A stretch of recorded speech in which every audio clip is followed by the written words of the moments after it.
सकते हैं बैठे हुए हैं। पहले तो उनसे जानते हैं कि आप मंथली मीटिंग में क्या-क्या बातें बताई और किस लेवल पर आपका काम चलता है और कहाँ-कहाँ ये एकल विद्यालय का काम चलता है। सबसे पहले संच प्रमुख धनंजय जी से मैं सवाल करता हूँ, आज किस चीज़ का। जी भैया, जय श्री राम। हम धनंजय पांडे हैं और कटकम दाग के संच प्रमुख हैं। हमारे कटकम दाग क्षेत्र में एकल विद्यालय जो चल रही है वह इसको आचार्य मासिक बैठक बोला जाता है। तो हम लोग ये आचार्य दीदी लोग को टारगेट देते हैं कि अब क्या सिखाना है बच्चों को। तो ये दीदी लोग यहाँ सीखती हैं, अभी जानकारी इनको प्राप्त मिलता है और ये जानकारी लेकर के बच्चों को एक माह तक पढ़ाएंगे 25 तारीख तक, और फिर पुनः 26 तारीख को ये बैठक इन लोग से लिया जाता है। उनको जैसे बच्चे जब आते हैं विद्यालय तो उन लोग का हाजिरी भी बनाते हैं हम लोग कि कौन बच्चे आज आए और कौन बच्चे कल नहीं आए। इस टाइप से उनका प्रत्येक दिन का हाजिरी बनता है और उस हाजिरी के माध्यम से उनका फिर से जैसे जो सिलेबस छूट गया, जैसे आज जो हम पढ़ाए हैं दीदी लोग जो आज पढ़ाए हैं और वो बच्चे नहीं आए तो उनका फिर छूटेगा पीछे। फिर उनको उस चीज को पहले सिखाया जाता है। इस टाइप से प्रत्येक दिन हर दिन में एक दिन सप्ताह में छुट्टी रहता है, जो कि रविवार को छुट्टी मिलता है। आप जो मंथली में जो सिलेबस देते हैं इनको और उसी सिलेबस के अनुसार जी, ये दीदी लोग को जानकारी में दिया जाता है कि आपके बच्चे कौन नहीं आए और जो जैसे जिनका ज़्यादा नागा हुई है, जैसे एक सप्ताह में 7 दिन का विद्यालय चल रहा है तो 7 दिन में कोई बच्चा 5 दिन ही आया, तो 5 दिन आया तो 2 दिन उसका जो छूटा है जिस विषय में उस पर विशेष उन लोग का अध्ययन कराया जाता है। अभी जो मंथली मीटिंग जो रखा गया इसमें आप क्या क्या टारगेट दिए? जैसे आज का है जो है अगले माह में जो 26 तारीख इस माह खत्म हो गया है, आज 26 तारीख है, 4 दिन के बाद से इन्होंने कल से ही फिर विद्यालय को चलाएंगे और इन लोग को फिर से है जैसे गायत्री मंत्र सिखाना है बच्चों को, जो बच्चों नहीं सीख पाए हैं, जो सरस्वती वंदन नहीं सीख पाए उनको सरस्वती वंदना सिखाना है। भोजन मंत्र होता है, जब हम लोग भोजन करते हैं तो भोजन मंत्र करके भोजन किया जाता है, तो वह भोजन मंत्र सिखाना है। प्लस है कि सभी बच्चों को अपने संस्कार को अपने माता के पास, अपने पिताजी के पास कैसे बात करना चाहिए, उनका चरण कैसे छू करके प्रणाम करना चाहिए, या कोई हमारे यहाँ अतिथि आए हैं उनको कैसे आदर करना चाहिए, सत्कार करना चाहिए, ये सब आज का विषय है। दीदी लोग का 1 महीना का टारगेट मिला है और ये लोग जाके फिर पुनः बच्चा लोग को सिखाएंगे। आज यहाँ पर मीटिंग चला और मंथली मीटिंग में ये टारगेट बेस का दिया जाता है कि दीदी लोग को दिया जाता है कि इस मंथ में आपको ये करना है। उसके बाद फिर अगर वो कंप्लीट कर लिया जाए उसके बाद फिर अगले मंथ में अगले चीज का टारगेट दिया जाता है, चीज का टारगेट दिया अगले चीज बताया जाएगा। चलिए, तो यहाँ पर बहुत सारी दीदी लोग हैं, आइए उनसे भी जानते हैं कि आप लोग को इस बार मंथली में क्या क्या टारगेट मिला।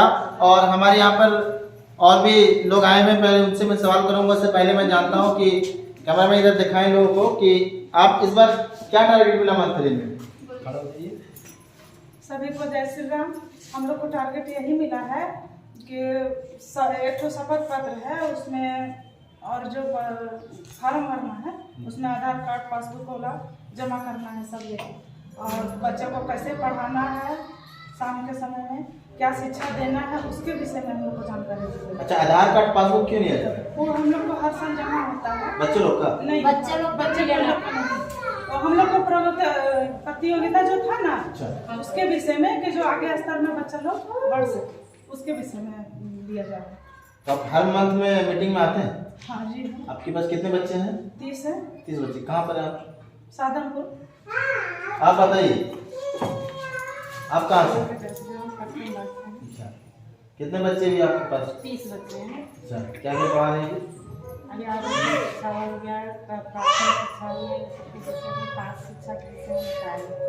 प्राकृतिक, जैसे कि बताएं सर कि जो आप लोग सांस्कृतिक पढ़ाई ज़्यादा पढ़ाते हैं, उसके बाद फिर कुछ खेल कूद भी करवाते हैं, व्यायाम करवाते हैं।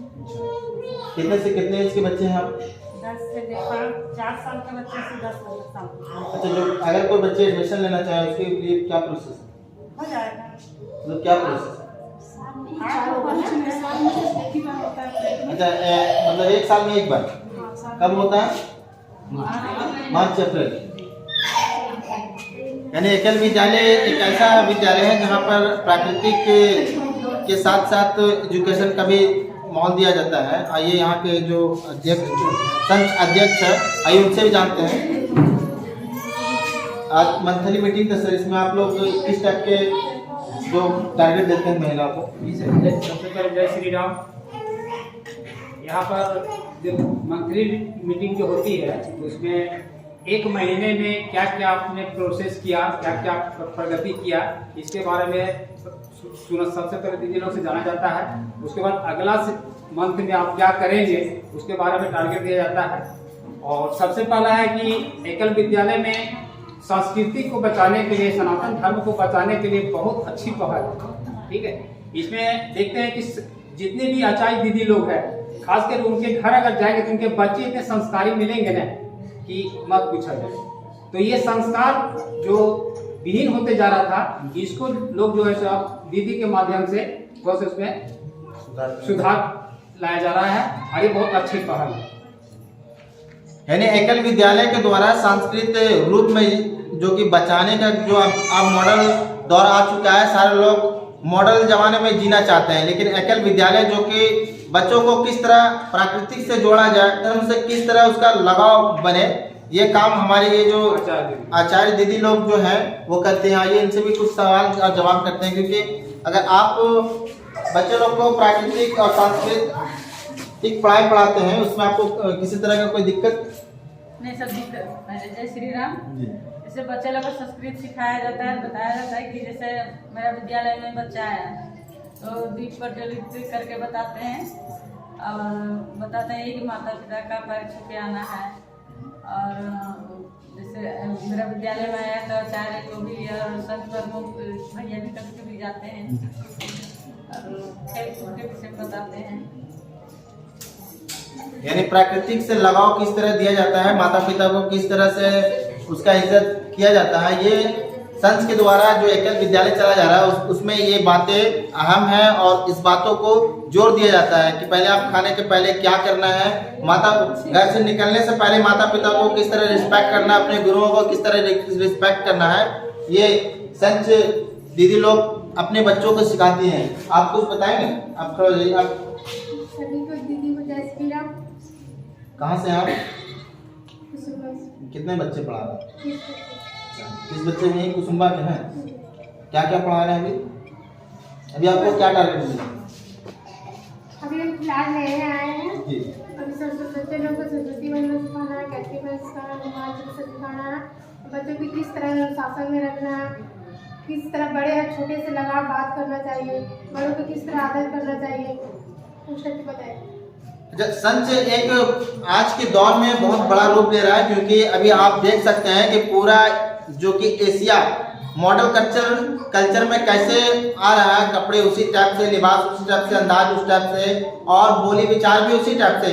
संत के द्वारा बच्चों को किस तरह से सनातन धर्म के बारे सिखाया जा रहा है, किस तरह से बच्चों को बताया जा रहा है कि सनातन धर्म क्या है। जिस तरह सनातन धर्म की प्राकृतिक विलुप्त हो जा रही है उसको जोड़ने का काम, उसको संवारने का काम संत के द्वारा किया जा रहा है। संत के द्वारा एक विद्यालय चला जा रहा है जिसमें बच्चों को जोड़कर उसको वंदना सिखाया जाता है और भी बहुत सारे चीजें जो सिखाई जाती हैं। और भी दीदी लोग हैं यहाँ पर जो बताएंगे, आप बता दीजिए। बता दें। अच्छा, आप अपना नाम पहले बताइए। सभी को जय श्री राम। मेरा नाम सुषमा देवी, ग्राम विद्यालय नोटा।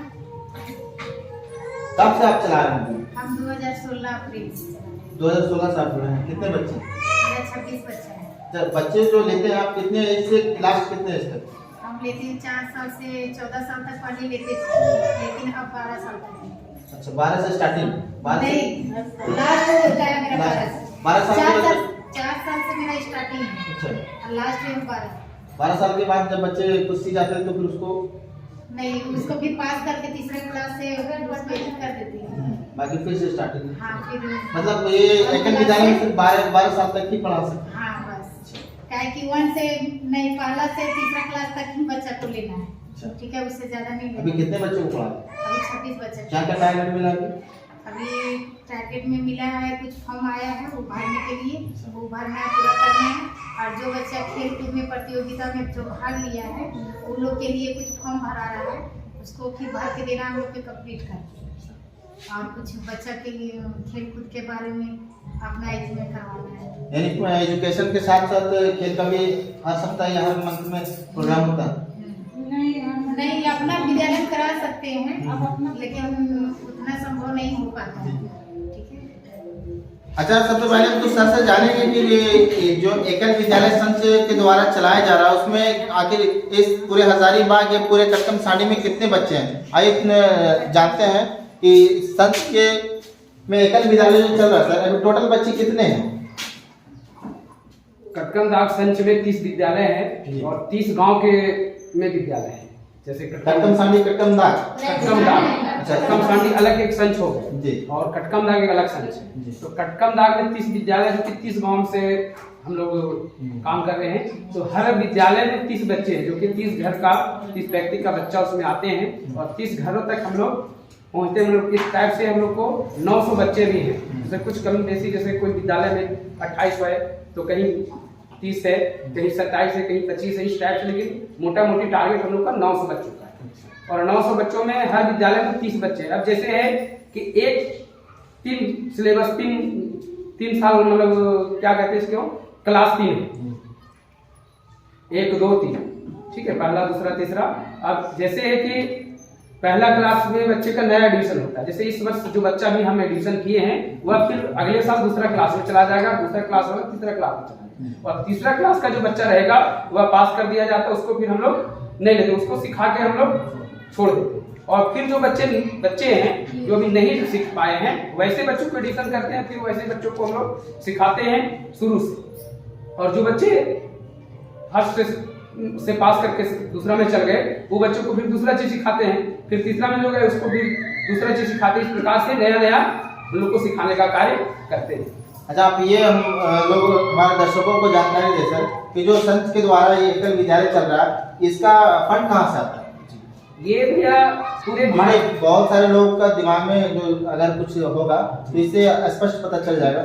ये भैया पूरे भारत में विद्यालय चल रहे हैं और ये विद्यालय संघ समिति के द्वारा, जैसे कटकम दाग एक संघ हो गया और यहाँ पे समिति है 7, जैसे हमारे अध्यक्ष हैं, कोषाध्यक्ष हैं, ये सब भैया अपने दान से, अपने सहयोग से ही यह विद्यालय चलाया जाता है। कोई बाहर से फंड नहीं आता है, सिर्फ ये दीदी लोग का सहयोग राशि जो इनका मेन है श्याम जी को, उनके माध्यम से, जैसे दान से, जैसे आप दिए दान और भी भैया जो बड़े बड़े दानी हैं वे दान में दिए कि हम 10,000 रुपया दे रहे हैं कि इस विद्यालय में हम डोनेशन कर रहे हैं। इस प्रकार से वे डोनेशन देते हैं और उसी हिसाब से ये दीदी लोग का हर महीना में 1,000 रुपया का मानधन दिया जाता है जो दीदी लोग बच्चे लोग को पढ़ाते हैं। अच्छा, इस विद्यालय एकल विद्यालय में कोई नया महिला और कोई नया क्षेत्र में अगर जोड़ना चाहे उसके लिए क्या प्रोसेस है? जी भैया, उनका प्रशिक्षण होता है, 1 साल में सभी दीदी को प्रशिक्षण होता है जो कि ट्रेनिंग दिया जाता है कि कैसे आप बच्चा को सिखाइए। तो उसी से में नया दीदी लोग का चयन किया जाता है और उनका सारा कुछ लिया जाता है, आधार डॉक्यूमेंट्स वगैरह पूरा। हाँ, ये मतलब ज्वाइनिंग कब होता है, कौन माह में? ये फरवरी से मार्च में होता है, ठीक है। जब बच्चे का एडमिशन होने लगता है उससे पहले इन लोग का ज्वाइनिंग होता है, सिखाया जाता है कि जैसे ये दीदी में से जो दीदी हो सकता है कि काम करने में असमर्थ है तो नया दीदी का चयन किया जाता है। जिस गांव में विद्यालय बंद है वहाँ विद्यालय भी नया खोला जाता है। अच्छा, आप लोगों को ये जानकारी दें कि इस जो एकल विद्यालय चल रहा है इसमें ये विद्यालय में पढ़ाया जाता है या फिर किसी रूम वगैरह में पढ़ाया जाता है? नहीं, ये कहीं भी विद्यालय पर्सनल नहीं है, ये दीदी अपने घर में ही पढ़ा लेते हैं, या तो जैसे पंचायत भवन है वहाँ पढ़ा लेते हैं, या तो मंदिर है उस मंदिर में जाके पढ़ा लेंगे, जहाँ सामुदायिक भवन अगर है वहाँ जाके पढ़ा लेंगे, या अपने घर में भी जगह है तो वहाँ भी पढ़ा लेंगे। इसका देख रेख करने के लिए हमारा समिति जो है, ये समिति के भैया लोग भी जाते हैं वहाँ देखने के लिए विद्यालय कहाँ चल रहा है, कैसे चल रहा है, ये सब का मार्गदर्शन भैया लोग करता है। यानी कि ये जो एकल विद्यालय चल रहा है ये कोई, इसमें कोई विद्यालय फिक्स नहीं है, वो अपने घर में भी पढ़ा सकते हैं या सरकारी भवन में भी पढ़ा सकते हैं और सार्वजनिक स्थान पर भी पढ़ा सकते हैं, मंदिर पर भी पढ़ा सकते हैं। यानी कि सनातन धर्म को बचाने के लिए एकल विद्यालय का बहुत बड़ा योगदान हो रहा है, क्योंकि सिर्फ बच्चा ही में जो सिखाया जाता है वो बड़ा होकर उसके दिमाग में सिर्फ यही चीज़ रहता है। हमारे साथी कैमरामैन राज के साथ न्यूज़ 8 भारत।